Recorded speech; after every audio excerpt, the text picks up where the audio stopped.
I'm Kevin Klein, City Councillor for Charleswood-Tuxedo-Westwood. I hope this finds you and your loved ones in good health. We are certainly dealing with extraordinary times. We're navigating uncharted waters that I call COVID-19. And I felt now, more important than ever before, we need to reach out to residents. I have dedicated the last 7 to 10 days for several phone calls and video conferences with residents, young and old. I've spoken to a couple of students, community leaders, our community sports associations for young people. I've had conversations with local business owners, medium-sized and small. I've even had conversations with executives from our larger corporations that call Winnipeg home. Why? Because we're dealing with something we've never dealt with before. Each and every one of us are having a brand new experience. And I don't want to see us put a decision forward and say that we know this is what's going to help. To say we know is foolish. There's no way that we know the answer yet. How we get to the point where we can develop strategies that will help us get back to the new normal is by gathering information, acquiring knowledge. And we get that knowledge from talking to you, the people we work for. And that's what I found these calls to be most helpful for. And I'm looking forward to doing more.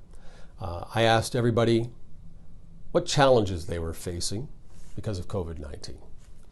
What fears, anxieties, concerns they had for their business or their home or their association. I asked them what they felt the future looked like and what actions they had to take. I also asked them what I could do better. What can I do as an elected official at the municipal level to help you? It doesn't matter whether you're a resident at home and you live in a seniors facility or you're working at a major corporation. What can I do to make sure that you have confidence in the city government? That you have confidence we are doing everything possible to create the environment and the foundation to relaunch our local economy. I need to know that. I was very pleased with all the answers that I received, and a couple of them were fairly similar.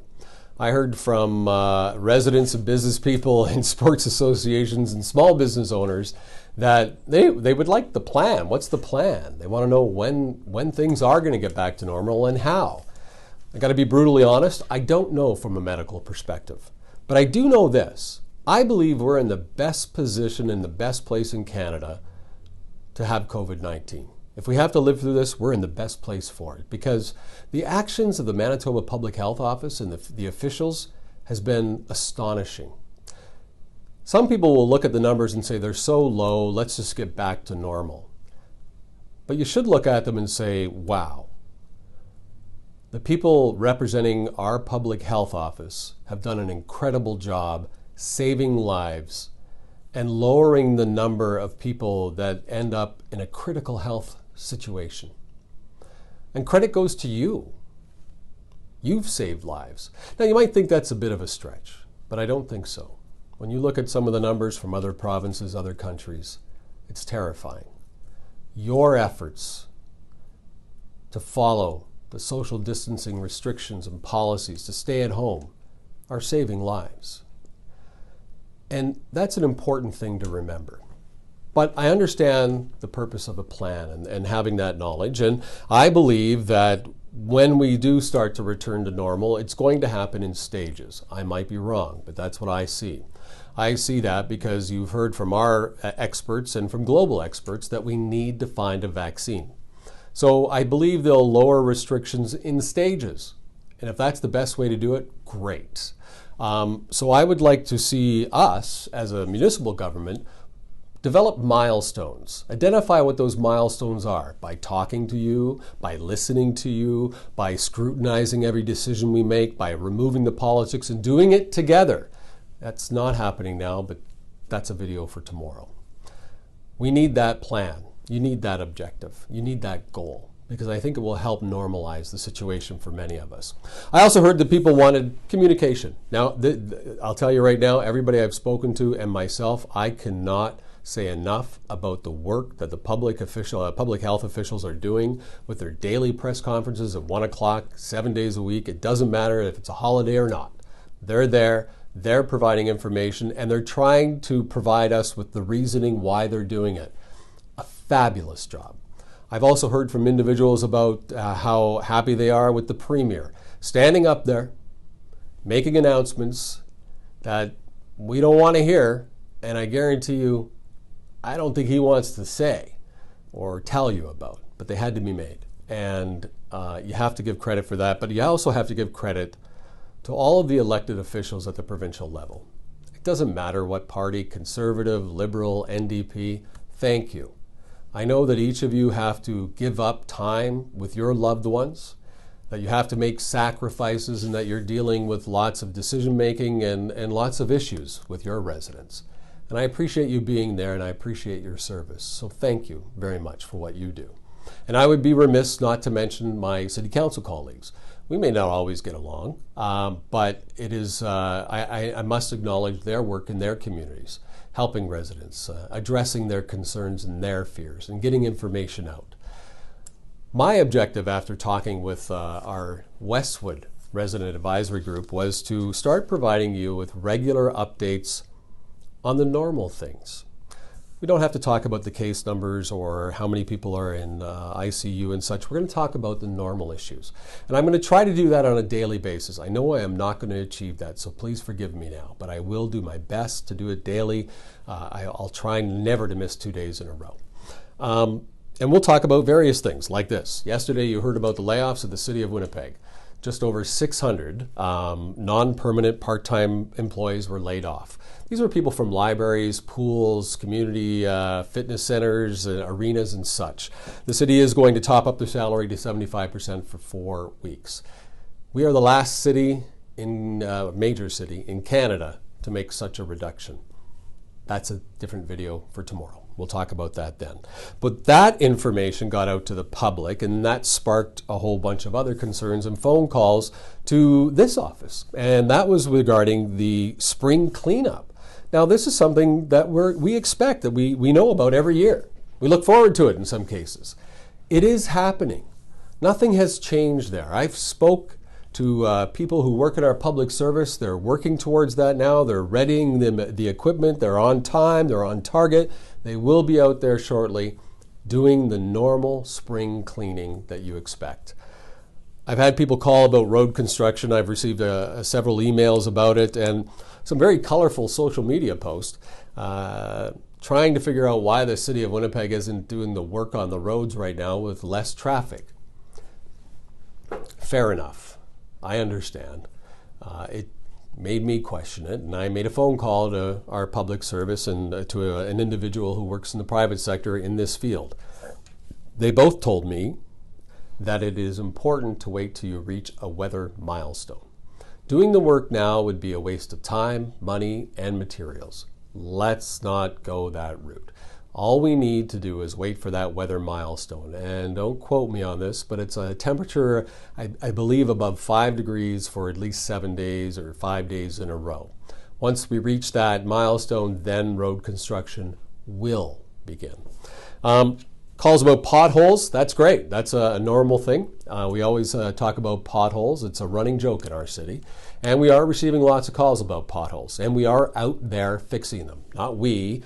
Members of our public service are out there doing the job. So bear with them as they get to each and every one of them. But right now they have to fill them with the winter mix, the stuff that doesn't last as long, because they need to achieve that weather milestone as well before they can start using the hot mix, it's called, and that's a more permanent solution. But if you see a pothole, call 311. If you want, send me an email or leave me a message at 986-5232 and I'll follow up and try to keep you informed. If you can send a photo, that will help the public service triage that pothole. Obviously, they have to go to the most dangerous ones first. That would be helpful. Had a phone call today from a resident who is a mature resident. They live in a mature building. Her husband is blind and she's having difficulty obtaining audiobooks for her husband. We are looking into this right now. I've spoken with Councillor Ross Eady, who also has an eyesight impairment, and we're working on fixing this problem for her. If you have a problem, that's why I'm here. Make the call, send me an email. I will get back to you as quick as I can with an answer.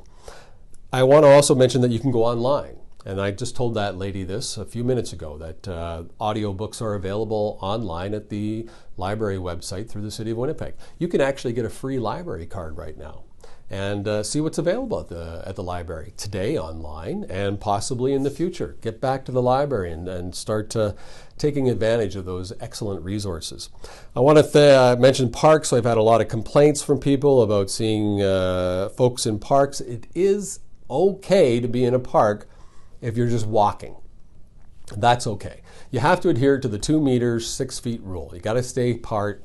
That's the rules right now. You got to follow those. They save lives.